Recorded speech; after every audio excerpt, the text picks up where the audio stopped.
जब छाती पर भृगु जी ने लात मारी तो वो लात लक्ष्मी जी को लगी और लक्ष्मी जी नाराज होकर चली गई कि तुम तो लात खवा रहे हो। भगवान नारायण लक्ष्मी जी को कितना प्यार करते हैं, दिल में रखते हैं। आपके पति आपको कहां रखते हैं? हैं? मैया, आपके पति आपको कहां रखते हैं?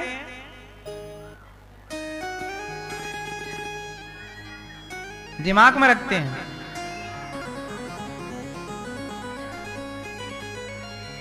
आप ज्यादा दिमाग में रहती होंगी दिल में भी? हाँ, नहीं आप तो अच्छी हो मेरी माँ। सुनो, नारायण अपनी पत्नी को अपने हृदय में रखते हैं। लक्ष्मी जी यहां रहती हैं और लक्ष्मी जी नारायण को कहां रखती हैं? लक्ष्मी जी अपने हृदय में रखती हैं। इसलिए जब राधा जी को गरम गरम दूध रुक्मणी जी ने पिलाया तो भगवान कृष्ण के चरणों में फफोले पड़े थे, क्योंकि राधा जी के भीतर हृदय में भगवान है और भगवान के हृदय में लक्ष्मी है। इसका मतलब यह है कि पति पत्नी दोनों को अपने एक दूसरे के हृदय में ही रखना चाहिए। और अपने हृदय में रखने का मतलब ये नहीं है कि आप यहां पर छेद करके फिर बिठाओ। इसका मतलब यह है कि पत्नी का आदर करो, पति का आदर करो। मन मंदिर में तो भगवान को ही बिठाओ, बाकी आदर ठीक ठीक करो, एक दूसरे का सम्मान करो। गृहस्थी जिसकी अच्छी है उसकी भक्ति भी अच्छी होगी। आप दोनों में टकराव होगा तो भजन में मन लगेगा ही नहीं, दोनों में प्रेम होगा तो ईश्वर का चिंतन भी ज्यादा होगा। क्यों? बात सही है। इसलिए जीवन में जो जितना खुश है वो उतना ईश्वर के करीब है, और जीवन में जो ज्यादा दुखी है वो ईश्वर से थोड़ा दूर है। देखो, आप दोनों खुश हैं, प्रसन्न हैं, तो दोनों चिंतन करो भगवान का। भगवान का धन्यवाद, हर पल धन्यवाद। खूब प्रसन्न रहिए। और जीवन में थोड़ा दुख आ जाता है ना तो ध्यान वहां वहां भागता है बार बार, ये हो गया, ये हो गया, ये भगवान से हट जाता है। ठीक है? इसलिए हमारे यहाँ बिन परमेश्वर सूना मंदिर, बिंदिया बिना लीलार सूना, पति बिना संसार। पति ही ब्रह्मा, पति ही विष्णु, पति नरवदाधार।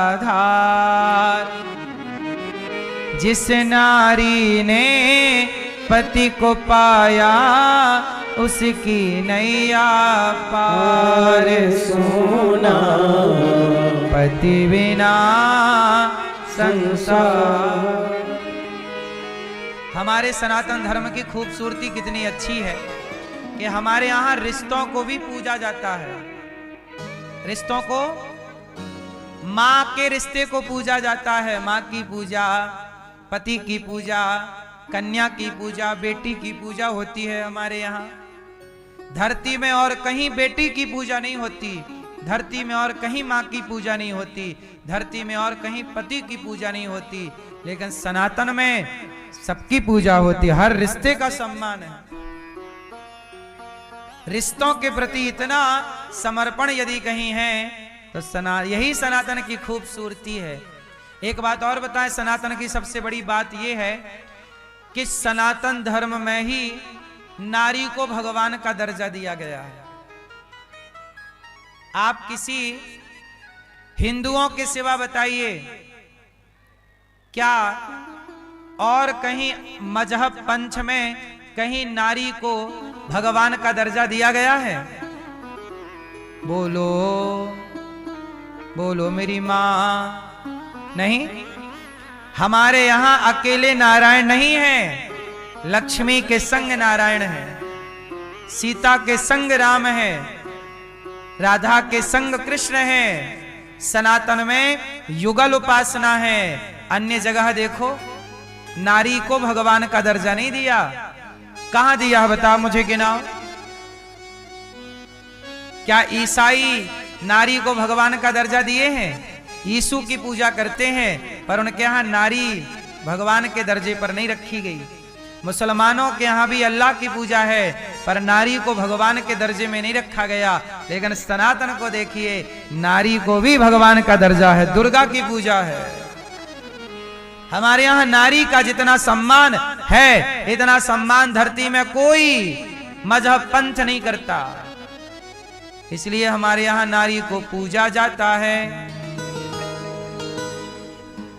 सबसे ज्यादा प्रसन्न यदि नारी पूरी धरती पर कहीं की है तो सनातन धर्म की स्त्रियां सबसे अधिक प्रसन्न हैं, खुश नसीब हैं, क्योंकि यहां नारियों को भी पत्नी व्रता पति मिला है। आपको जो पति मिला है ना, यदि धर्म को जानता है तो वो केवल आपका है। लेकिन अमेरिका की स्त्रियां नहीं कह सकती कि ये पति केवल मेरा है। बोलो हाँ। यहां की स्त्री कह सकती है कि ये स्त्री, यहां का पुरुष कह सकता है ये पत्नी मेरी है। बोलो हाँ। और जो आज आपकी है वो 10 साल बाद भी आपकी रहेगी, 50 साल बाद भी आपकी रहेगी। जो पति आज आपका है वो 50 साल बाद, यदि धर्म को जानता है तो। पर यदि आजकल का सेटअप बाहर वाला, अमेरिका लंदन वाला यदि दिमाग में घुस गया कचरा, तो देखो वहां कोई स्त्री ये नहीं कह सकती कि ये पुरुष मेरा है। हाँ, साल 2 साल तक तेरा है, इसके बाद टाटा बाय बाय। ये बात सही है कि गलत है? इसका मतलब है कि विश्वास यदि रिश्तों में कहीं है तो सनातन धर्म के रिश्तों में विश्वास है। ये लोग हैं जिसे पकड़ते हैं तो निभाते हैं सारी जिंदगी। हमारे यहां तो पत्नी का पति मर जाए तो उसी की विधवा रह के जी लेती है, पर सपने में पराये पुरुष के बारे में नहीं सोचती। ये संस्कार केवल भारत के हैं। दुनिया में ऐसे संस्कार कहीं हो तो आप मुझे ढूंढ के जरूर बताइएगा। क्यों मैया सही है? ये भारत की सनातन की खूबसूरती है मेरी माँ। सनातन में क्या है बताना दुनिया वालों को। ये खूबसूरती है सनातन में, जहां नारी को भगवान का दर्जा, जहां नारी के लिए नर रावण से लड़ गए। राम सोने की लंका में रहने वाला रावण, वनवासी राम सोने की लंका में रहने वाले रावण से लड़ गए। किसके लिए? पत्नी के स्वाभिमान के लिए। पत्नी के, जोर से, पत्नी के स्वाभिमान। मेरी पत्नी को इसने चुराया है, सर्वनाश कर दिया उस रावण का जिसने पत्नी का स्पर्श किया। मेरी पत्नी का अर्थात सीता मैया का सर्वनाश कर दिया। ये नारी के सम्मान के लिए रामायण लिखी गई। रामायण एक्चुअल में सच बताओ, रामायण क्यों लिखी गई? राम की महानता में रामायण लिखी गई या नारी के लिए रामायण लिखी गई? हाँ, सीता मां का हरण ना होता तो रामायण ना होती। सच बताएं, नारी के स्वाभिमान की रक्षा के लिए रामायण लिखी गई कि दुनिया पढ़े और सीखे कि अपनी अपनी नारी का ऐसे आदर करना होगा। ये सनातन है मेरी मां। इतना आदर है सनातन में नारी का। इसलिए कहते हैं कि आप भी ऐसे ही रहा करो मेरी मां, कि लोग आपका आदर करें, है ना? नारी का आदर है, लेकिन नारी भी कई तरह की है। सीता जैसी नारी भी है, सूपनखा जैसी नारी भी है। तो आपको कैसी नारी बनना है? यदि आप सीता जैसी नारी बन के रहेंगी तो समाज सदा आदर करेगा। और यदि आप सूपनखा के रास्ते पर चल पड़ोगी ना मेरी मां, तो फिर नाक ही कटेगी। फिर ना कहना कि हमारा आदर नहीं किया, हमारा तो सम्मान नहीं किया। क्योंकि यहां सम्मान सीता जैसी नारियों का है, अहिल्या जैसी नारियों का है। सूपनखाओं की तो लक्ष्मण जी नाक काट देते हैं, और ताड़का जैसी नारियों को तो राम जी बोलो क्या करते हैं? तार देते हैं। इसलिए पति ही ब्रह्मा पति ही विष्णु पति नरवदाधार। जिस नारी ने पति को पाया उसकी नैया पार सुना। पति बिना संसार। अब एक रिश्तों के लिए मैं एक छोटा सा भजन सुनाऊंगा जिसको केवल सुनना है। आप सब ध्यान से सुनिएगा और जीवन को रिश्तों को मजबूत करने में शायद ये मेरी बातें ये भजन आपके काम आएगा। सुनिएगा। ओ भक्तों, हमारी मैया राजस्थान से हैं, जयपुर से, और ये भजन भी राजस्थान का ही है। ये पूरा राजस्थान में था, फिर मैंने इसको हिंदी में लिखा ताकि हिंदी में सबको समझ में आए। राजस्थानी भाषा में तो केवल राजस्थानी लोगों को समझ में आता, सबको समझ में आए, इसके लिए मैंने इसको राजस्थानी भाषा से हिंदी में ये दास अनिरुद्ध ने लिखा है। ओ भक्तों, स्वर्गा से आयो है संदेश, बुलावो आग्यो राम को। जब आपका बुलावा आएगा, ये भजन तब का है जब बुलावा आ जाता है भगवान का। मैया, जब आपका बुलावा आएगा तब आपको पता लगेगा 1 मिनट की कीमत क्या है।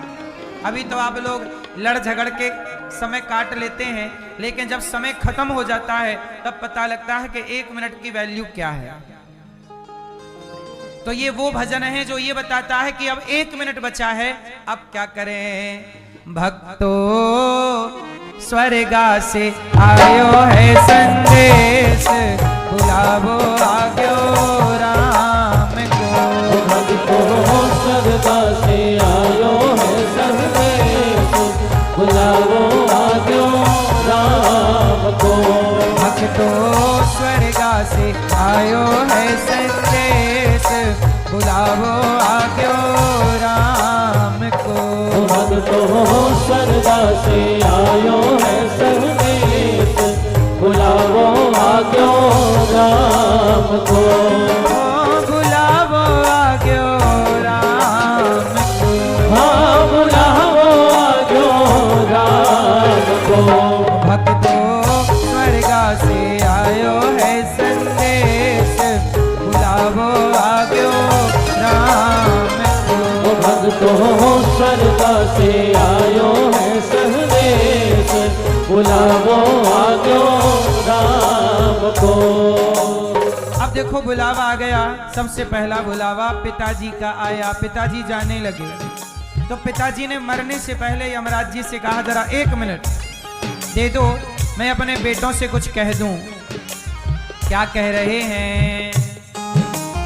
1 मिनट की मोहलत दे दो, करूं बेटा से बात। 1 मिनट की मोहलत दे दो, करूं बेटा से बात।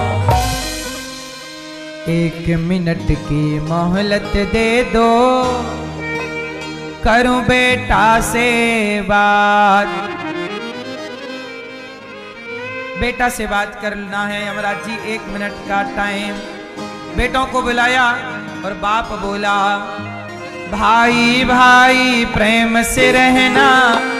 ए भैया, अब मैं जा रहा हूं, पर तुम दोनों आपस में प्यार से रहना, लड़ाई ना करना। आजकल सबसे ज्यादा लड़ाइयां भाइयों की हैं। एक दूसरे का खून बहा रहे हैं, एक दूसरे पे कोर्ट केस कर रहे हैं। काहे लड़ रहे हो? प्यार से रहो। भाई भाई प्रेम से रहना, भाई भाई प्रेम से रहना। जाना है सबको उसके पास, बुलावो आग्यो राम को। भाई भाई प्रेम से रहना, जाना है सबको उसके पास, बुलावो आग्यो राम को। प्यार से रहो, लड़ाई नहीं। तो आप कितने भाई ऐसे हैं जो प्यार से रहते हैं? कि आपके भाई के साथ कोई कोर्ट केस वगैरह लड़ाई तो नहीं चल रही है? प्रेम से रहो। हाँ, 1 मिनट की मोहलत दे दो, करो बहू से बात। 1 मिनट की मोहलत दे दो, करो बहू से बात। किससे बात? हाँ, 1 मिनट की मोहलत दे दो, करो बहू से बात। बहू से बात। सास बोली बहू रुक जाओ, मैं जो कहती हूं ध्यान से सुन लो। सास बोली 1 मिनट की मोहलत दे दो, करो बहू से बात। मैं तो मारो धर्म निभा दी, मैं तो मारो धर्म निभा दी, बांध के रखियो ये परिवार। बुलावो आजो राम को, मैं तुम्हारो धर्म निभा दी, बांध के रखियो ये परिवार। बुलावो आजो राम को। सास ये कहना चाहती हैं कि बहू अब ये परिवार की अखंडता तुम्हारे हाथ में है। मैया आप लोग चाहो ना तो घर में कोई विवाद ना हो। सही है ये बात की गलत है? प्रेम से रहो। कहते हैं ना कि 4 पुरुष एक साथ रह लेते हैं पर 4 स्त्रियां एक साथ नहीं रहती हैं। ऐसा मैंने सुना है। सही है कि गलत है? क्यों ऐसा मैया आप लोगों ने ऐसी क्यों कहावत बना रखी है? क्यों मैया क्यों नहीं रह सकती हो आप ये बताओ? सास, देवरानी, जेठानी और एक ननंद, 4 प्रेम से रह लेती तो आपका घर स्वर्ग हो जाता। और जिस घर में स्त्रियां प्रेम से हैं उसी घर में या तो भगवान का या तो भगवान के भक्त का जन्म होता है। अच्छे लोग आते हैं उस घर में। और जहां आप लोग ऐसे ही लड़ाई झगड़ा, भगवान भी बोलेंगे, कोई भक्त तुम्हारे घर क्यों आएगा? इसलिए तुम्हारे घर में जो बच्चे होते हैं ना, वो भी बच्चे कोई बहुत अच्छे बुद्धि वाले, अच्छे विचार वाले नहीं होते। ऐसे होते हैं कि जो बुढ़ापे में तुम्हें ही गिलास भर पानी ना देंगे, क्योंकि तुम्हारे अपने संस्कार इतने अच्छे नहीं थे, हल्का वजनदारी नहीं थी, है ना मेरी माँ? जो आपका पेट है ना मेरी माँ, जो आपका गर्भ है, पेट में गर्भाशय है, वो गर्भाशय मंदिर की तरह होता। आपके ही गर्भ में तुलसीदास जी आए हैं। तुलसीदास जी को भी संसार में आना था तो पहले किसी माँ के पेट में गए कि नहीं? सूरदास जी भी आप लोगों के गर्भ में गए, अर्थात माँ के गर्भ में गए। जब आपका गर्भ पवित्र होगा, आप पवित्र विचारों वाली होंगी ना मेरी माँ, चरित्र से पवित्र होंगी, विचारों से पवित्र होंगी, तब आपके गर्भ में कोई भगवान का भक्त ठहरेगा। क्योंकि इस धरती पर किसी को आना हो, भगवान भी किसी को भेजना चाहें तो भेजेंगे तो स्त्री के माध्यम से ही ना, क्योंकि गर्भ तो माँ के पास ही है। 9 महीना तो तुम ही जगह दोगी ना। यदि तुम ही रास्ता भटक गई ना मेरी माँ, तो तुम्हारी कोख से फिर कोई भक्त कहाँ जन्म लेगा? इसलिए कहते हैं जननी जने तो भक्त जने, या दाता या सूर, नहीं तो बंध्या भली काहे गवावे नूर। इसलिए मेरी माँ 1 मिनट की मोहलत दे दो, करूं बहू से बात। मैं तो मारो धर्म निभा दी। अच्छा एक बात बताओ, जो स्त्री, जो पुरुष विवाह के पहले 3-4 जगह चला जाए, किसी स्त्री पुरुष के संबंध बनाए, क्या इनके द्वारा अब किसी अच्छी संतान की उत्पत्ति होने की संभावना है? जो स्वयं अपना चरित्र बिगाड़ चुका या चुकी, उनके घर चरित्रवान कैसे आएंगे मेरी माँ। आप जितने बढ़िया विचारधारा के होंगे, आपकी संतान पर आपका प्रभाव पड़ता है। आप भटक गए हैं तो लिख लीजिएगा, आपकी संतान भी जरूर भटकेगी। और आप सही हैं तो संभावना पूरी पूरी है कि सही के घर ही आम के पेड़ पर ही आम का फल लगता है, बबूल में नहीं लगता। हाँ, जो बीज जैसा होगा फसल भी वैसी, बबूल का बीज होगा तो फसल भी बबूल की, और बीज यदि आम का है तो फसल भी आम की। 1 मिनट की मोहलत दे दो, करूं पति से बात। पत्नी बोली पति से, हम जा रहे हैं, यमराज जी आ गए, आपसे एक प्रार्थना है। क्या? पत्नी बोली, भैया आपका पति आखिरी समय जब आप जाओगी तो अपने पति से क्या कह के जाओगी? आप क्या कहोगी? आखिरी 1 मिनट बचा है, कुछ कहना है, क्या कहोगी? क्या कहोगी मैया? आप क्या कहोगी आखिरी जाते जाते 1 मिनट में? पति से कुछ कहना हो आखिरी तो क्या कहोगी?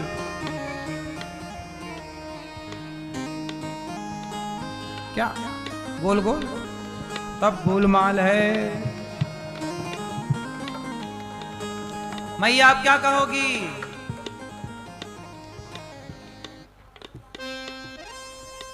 तो आपके कहने से ख्याल रखेंगे, वो तो रखेंगे, तुम जाओ, दूसरी जिंदाबाद है, कहां जाएगी?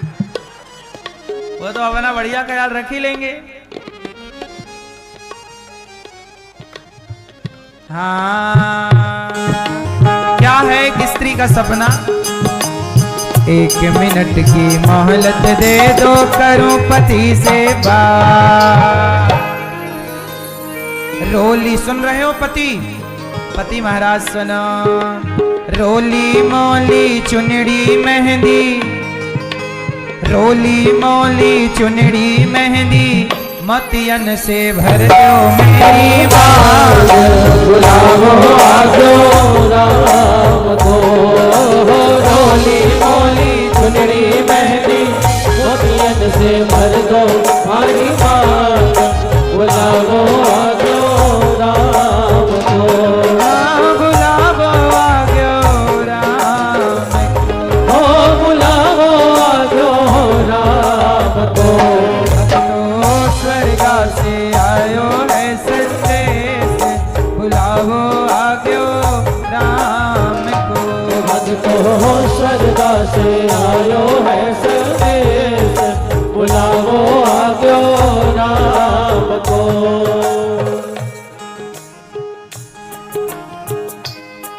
हाँ,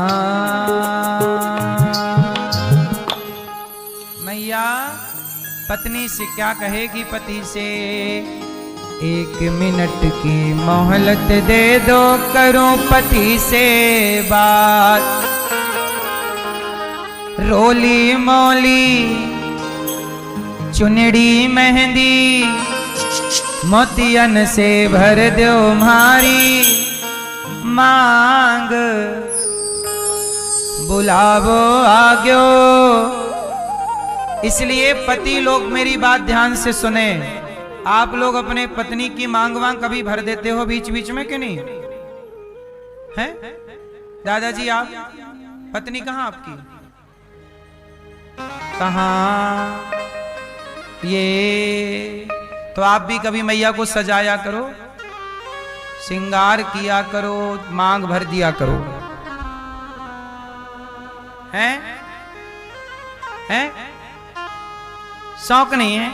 नहीं, मेरी मांग भरने का शौक नहीं है? मांग भरने का शौक नहीं है? हैं? पति भरेंगे आवाज से, रोज ये लगाया करेंगे मांग में सिंदूर, क्यों? फिर पति को भी पत्नी का ख्याल रखना चाहिए, नहीं रखना चाहिए? फिर कभी मांग भर दो, कभी श्रृंगार। राम जी सजा रहे हैं सीता मैया को, बालों में फूल लगा रहे हैं, फूलों की माला। राम जी सीता जी का श्रृंगार करते हैं। तो ये पति पत्नी का सुख है। पति पत्नी दोनों खुश रहा करिए। और पत्नियां तब ज्यादा खुश रहती हैं जब उनका पति उनका ज्यादा ख्याल रखता है। तो आप ज्यादा ख्याल रखो। लाओ मांग में भर दूं, क्यों दर्द पालती हो आंच में, है ना। तो पति और पत्नी का ये प्रेम भगवान को भी अच्छा लगता है, इसलिए भगवान भी प्रेम से रहते हैं। लक्ष्मी जी चरण दबा रही हैं, भगवान नारायण प्रेम से टुकुर टुकुर लक्ष्मी जी को देखते रहते हैं। रुक्मणी जी के संग भगवान कृष्ण हंसते मुस्कुराते खेलते कूदते हैं। तो गृहस्थ का आनंद हमारे भगवान ले रहे हैं। और यही सनातन की बात है कि आप गृहस्थ में रह के पति पत्नी भगवान का चिंतन करते रहें, एक दूसरे का ख्याल रखें। क्यों मैया आपके पति कहाँ गए? अब आप रोज भरोगे मां और रोज इनको 2 आई लव यू देना। 2 आई लव यू, एक सवेरे एक शाम को आई लव यू। मैया देखो, मैया बार कह रही तू भी बोल आई लव यू। बस जीवन में प्यार हो। और पुरुषों को आप क्या बोलेंगे? आप क्या बोलेंगे अपनी पत्नी को? हाँ आप चलो, आप बताओ। हैं? आई लव यू आप नहीं, पत्नी बोलेगी आपको आई लव यू। आप क्या बोलेंगे? आप बोला करो क्या खूब लगती हो, बड़ी सुंदर दिखती हो। पत्नी को पति लोग ऐसा कहने लगे तो हमारी माताओं का 1-2 किलो वजन यूं ही बढ़ जाएगा। खुशी के मारे। सही है कि नहीं? फिर मैया आप क्या कहोगी अपनी पति से? चश्मा वाली मैया। हाँ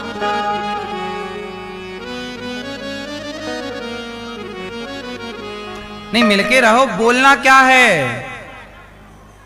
आई लव यू। एक चीज और बोला करो, ये सुनो, ये बोला करो।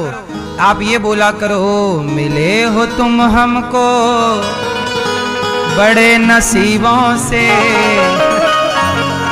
फिर गृहस्थी में कोई झंझट नहीं, ये गृहस्थी बिंदास चलेगी। बोलो हाँ, हंसते हंसते। अभी देखो हमने केवल बातें कही तो आपके होठों पे खुशी आ गई कि नहीं? जब आप रियल में जिंदगी ऐसे जीने लगोगे तो जिंदगी कैसे बीत गई पता ही नहीं चलेगा। हंसते खुश हैप्पी रहना चाहिए। हंसते हंसते कट जाए रस्ते, जिंदगी यूं ही चलती रहे। हर समय क्या और कितना भी कठिन समय आए मेरी माँ, यदि आप दोनों प्रेम से हैं तो मैं आपको विश्वास दिलाता हूं, यदि परिवार में प्रेम है तो कठिन से कठिन बड़े से बड़ा समय भी प्रसन्न चित्त से गुजर जाता। पता न लगता कि हमारे जीवन में कोई कठिन समय है। बस प्रेम चाहिए। एक आदमी को प्रेम चाहिए, एक स्त्री को। ये प्रेम में बड़ी ताकत है मेरी माँ। प्रेम में इतनी ताकत है कि ब्रह्मांड नायक वैकुंठ में बैठे भगवान को प्रेम करने वाले भक्तों ने धरती पर बुला लिया। ये प्रेम की ताकत है। प्रेम में इतनी ताकत है कि वो अखिल ब्रह्मांड नायक परमात्मा को एक प्रेम करने वाले 5 साल के बच्चे ने खंबे से निकलने के लिए मजबूर कर दिया। नरसिंह बन करके आ गए। ये भैया सो गए क्या?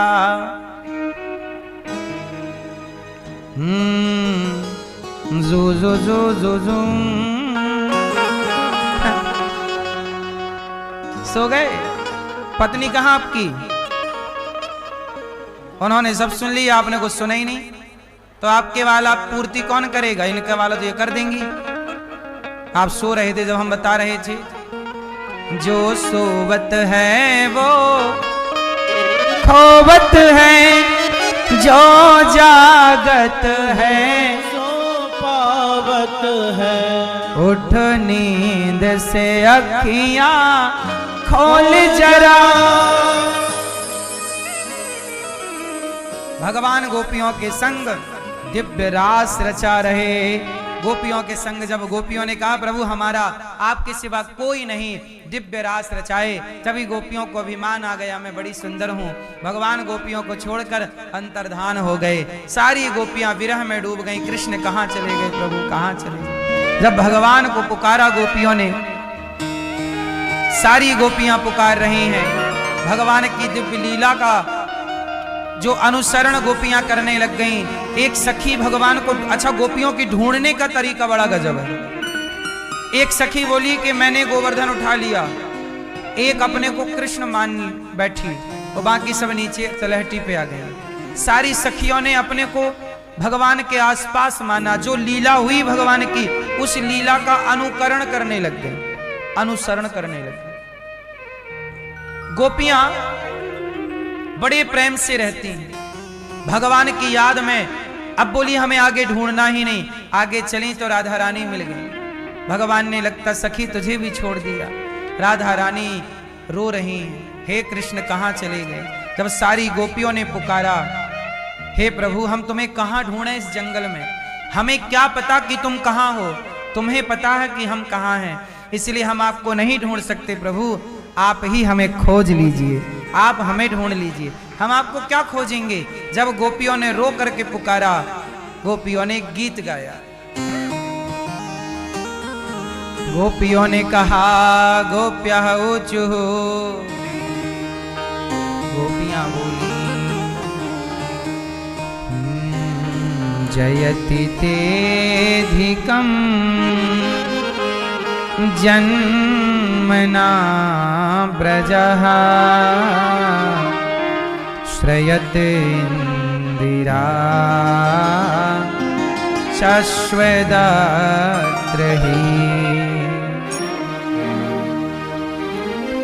दयति दृश्यतां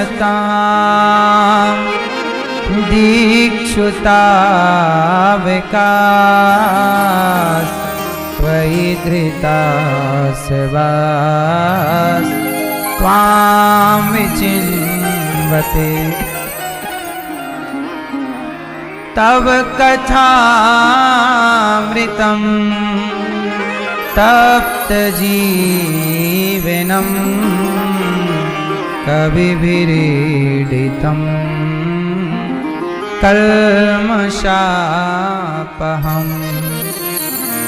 सारी गोपियां बोली प्रभु अधिकम जयति जन्मना ब्रजः, आपका जन्म जब से ब्रज में हुआ यहाँ की महिमा बढ़ गई। हे प्रभु आप हमें मिले तो थे, अब आप कहाँ चले गए? यदि आप अब नहीं मिले तो हम मर जाएंगे प्रभु। गोपियां अब ऐसे तड़पने लगी जैसे मछली तड़पती है पानी के लिए।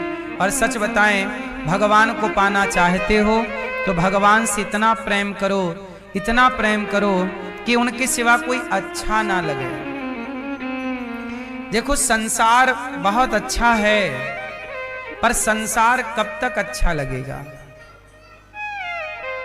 और क्या है, अब आपकी उम्र ढल रही है, आपका समय जा रहा है, आपकी उम्र मुट्ठी की रेत की तरह फिसल रही है।